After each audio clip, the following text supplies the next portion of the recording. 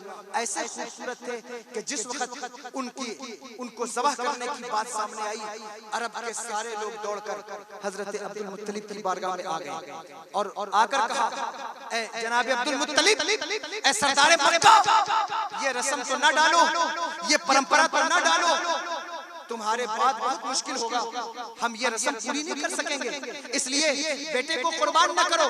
حضرت عبد المطلب کہتے ہیں نہیں نہیں، میں نے اللہ سے وعدہ کیا ہے، کعبے کے رب سے وعدہ کیا ہے، میں اپنی قسم کو پورا کروں گا. انہوں نے کہا نہیں نہیں، ہم اس کا کوئی حل تلاش کرتے ہیں. کہا کیا حل ہے؟ کہا ہمیں علماء یہود کے پاس جانے دیں، ہمیں کاہنوں کے پاس جانے دیں. حجاز کی حرافہ کو تلاش کیا سرداران مکہ نے، وہ اس وقت خیبر میں تھی، وہاں گئے. اور یہ بات قابل غور ہے کہ عرب کے لوگ بھی یہ جانتے تھے کہ اگر کسی مسئلے کا حل ڈھونڈنا ہے تو کسی عالم کے پاس جانا ہوگا. اگر کوئی کہے کہ آپ نے کاہنوں کو عالم کہہ دیا ہے، جادوگروں کو، حرافہ کو، وہ میری بات سے بالکل وہ سمجھ نہیں سکا میری بات کو. میں یہ نہیں کہنا چاہتا، میں ایک مزاج دینا چاہتا ہوں کہ وہ یہ سمجھتے تھے کہ جن کے پاس نالج ہے، جن کے پاس علم ہے، ان کی طرف ہمیں اپنے مسائل کے حل کے لیے جانا ہوگا. لیکن ہمارے نوجوان ایسے ہیں جو اس وقت اس چیز سے بالکل آگہی نہیں رکھتے. انہیں لگتا ہے کہ معیشت کا مسئلہ ہے تو گوگل کی طرف چلو، کاروبار کا مسئلہ ہے گوگل سے پوچھو، حدیث کا مسئلہ ہے گوگل سے پوچھو، فقہ کا مسئلہ ہے گوگل سے پوچھو. اگر سارے مسئلے گوگل اور سوشل میڈیا سے حل ہو جاتے تو 8-10 سال 12 سال بیٹھ کر مدرسوں کی جو ہے وہ چٹائی پر بیٹھ کر اور دال کھا کر یہ علماء اپنا وقت کیوں برباد کرتے؟ ساری چیزیں گوگل سے سمجھ نہیں آتی. میں تلنگانہ گیا، تلنگانہ کے اندر میں کوئی لفاظی نہیں کر رہا ہوں، ایک حقیقی بات جو میں نے اپنے سامنے میرے پیش آئی. اللہ اکبر، ایگریکلچر کے اسٹوڈنٹ تھے، اچھی یونیورسٹی ہے، اور ان بچوں نے پروگرام رکھا اور انہوں نے مجھے ایگریکلچر کے اوپر گفتگو کے لیے مدعو کیا. جس وقت میں گفتگو کے لیے بیٹھا تو ایک گفتگو کے درمیان میں ایک بچہ نوجوان اٹھ کر آیا اور اس نے کہا حضرت ایک حدیث پاک صحیح کی ہے، میں نے اس کو پڑھا ہے، میں اس کا حل جاننا چاہتا ہوں، بہت کنفیوز ہوں. میں نے کہا کہ کون سی حدیث ہے؟ اس حدیث کو میں نے دیکھا، اس حدیث میں حضور نے ارشاد فرمایا کہ جس گھر کے اندر حل اور جوا ہو، حل اور جوا، اس گھر کے لوگ کبھی پیٹ بھر کے کھانا نہیں کھا سکیں گے. اس نے کہا حضور جوا سے آپ رمی سلطر کی طرف چلے گئے ہوں گے. میں اس جوے کی بات نہیں کر رہا ہوں، وہ جوا جو بیلوں کو آپس میں جوڑنے کے لیے لکڑی کا استعمال ہوتا ہے، اسے جوا کہا جاتا ہے، آپ کی زبان میں مجھے نہیں معلوم.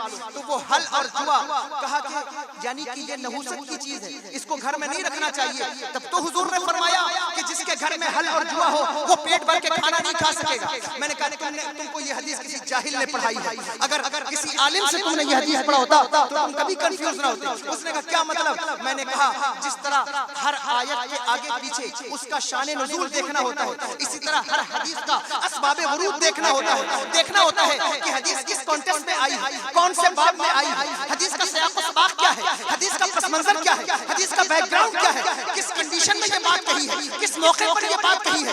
غزوے کا موقع تھا یا جو ہے وہ اللہ اکبر خوشحالی کا موقع تھا یا جو ہے وہ خیبر کا موقع تھا یا احد کا موقع تھا. ہمیں دیکھنا ہوگا کہ حدیث کس کانٹیکسٹ میں آئی ہے. آج دنیا میں لوگ ایسے پیدا ہو گئے کہ کہیں بھی بیٹھے ہیں اور بیٹھ کر کسی بھی حدیث کو اٹھا کر کہیں چسپا کر دیا اور اس سے اہل سنت والجماعت کے عقیدے کو چیلنج کرنا شروع کر دیا. میں ذمہ داری سے کہتا ہوں اگر آپ حدیث کی صحیح نالج حاصل کر لیں آپ کبھی بھی اہل سنت والجماعت کے عقیدے پر کنفیوز نہیں ہو سکتے، اس لیے کہ یہ وہ عقیدہ ہے جو 1450 سال سے محدثین کا رہا ہے، یہ وہ عقیدہ ہے جو اولیاء کاملین کا رہا ہے، یہ وہ عقیدہ ہے جو مفسرین کا، مبلغین کا، متکلمین کا، محققین کا 1450 سال سے یہی وہ عقیدہ ہے جو بادشاہوں کا بھی ہے، فقیروں کا بھی ہے. اس لیے یہ جو مسلک ہے اہل سنت والجماعت جسے مسلک اعلیٰ حضرت کہتے ہیں، یہ کنفیوژن کا مسلک نہیں ہے، یہ وہ مسلک ہے کہ جہاں ہم اپنے اکابرین کے نقش قدم تلاشتے ہوئے جنت کی طرف اور مصطفیٰ جان رحمت کے شہر کی طرف چلتے ہیں. اس لیے کہ بزرگوں کے نقش قدم ایسے مضبوط اور ایسے مستحکم ہیں. میرے امام کہتے ہیں تیرے غلاموں کا نقش قدم ہے راہ خدا، وہ کیا بہت سکے جو یہ سراغ لے کے چلے. حدیث کو سمجھنا بہت ضروری ہے کہ آپ کون سی حدیث پڑھی ہے, کہاں سے پڑھی ہے اور کس کانٹیکسٹ میں یہ حدیث ہے, اس کو سمجھنا ضروری ہوتا ہے. اس لیے آپ اس پر کنفیوز نہ ہوا کریں, علماء کی طرف متوجہ ہوں جو اہل سنت والجماعت کے علماء ہیں, ان سے پوچھیے, سوال کیجیے, وہ آپ کو انٹرٹین کریں گے, جواب دیں گے. اور اگر آپ کو تشفی بخش جواب نہیں ملتا تو سوشل میڈیا پر بھی علماء اہل سنت کی ایک بڑی تعداد ہے جن کا آپ گروپ جوائن کر سکتے ہیں فقہی مسائل کے لیے, اپنے دینی مسائل کے لیے. لیکن خدا کے لیے کسی مرزا, کسی ایرے غیر اسکالر کے ہاتھوں پر اپنے ایمان کو برباد مت کرنا. اس لیے کہ آپ سمجھتے ہوں گے کہ بہت ٹیکنیکل باتیں لوگ کرتے ہیں پلیٹ فارم پر, تو علماء اہل سنت کے پاس اس ٹیکنیکل باتوں کا جواب نہیں. میں آپ کو یہاں میں تو چیلنج نہیں کر رہا ہوں, اس لیے میں بہت ادنا طالب علم ہوں, لیکن خدا کی قسم مدرسے کا پڑھا ہوا چھوٹے سے چھوٹا بچہ اگر اس نے جی لگا کر کے مدرسے میں پڑھا ہے تو میں ذمہ داری سے کہتا ہوں نہ جانے کتنے مرزا اس سے پہلے پیدا ہو چکے ہیں جن کا جواب علماء اہل سنت نے دے دیا ہے. پھر اس دور کے اندر اگر کوئی انجینئر بن کے آپ کے ایمان کو لوٹنا چاہتا ہے, اگر کوئی خرافات کر کے آپ کے ایمان کو لوٹنا چاہتا ہے, اللہ کی عزت کی قسم اس کی حیثیت کیا ہے؟ ہم تو ادنا طالب علم ہیں. ہمارے اکابرین کی شان یہ ہے کہ وہ مٹی کو سونا کہہ دیں تو دلیل سے ثابت کر دیں. یہ ہمارے اکابرین کا فضل ہے. لیکن اس کے باوجود بھی اگر آپ لوگوں کی بیہودہ باتوں پر, لوگوں کی مزاحیہ باتوں پر اپنا دل ہار چکے ہیں تو اپنے عقیدے کا جائزہ ضرور لیجئے.